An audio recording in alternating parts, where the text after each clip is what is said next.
I'm about to show you how to make a t-shirt in Roblox Mobile in 2026. Let's jump in. I have my iPhone and my Android phone here opened up to Roblox.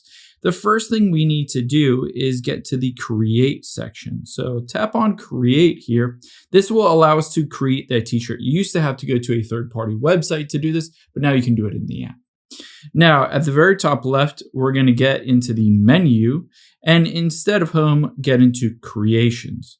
Now, we are going to create an avatar item, so just tap on that.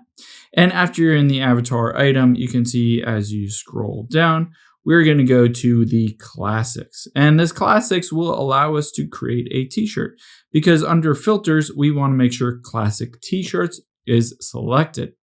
Now, all we need to do is go to upload asset. So just tap on that and it will allow you to upload a photo. So you can just tap on that and say photo library and just upload something. Let's say that Pokemon graphic. Now you can name it whatever you want. Let's say I just wanted to name this Trevor. And then you can have a description if you want and just hit upload and the same thing on either phone.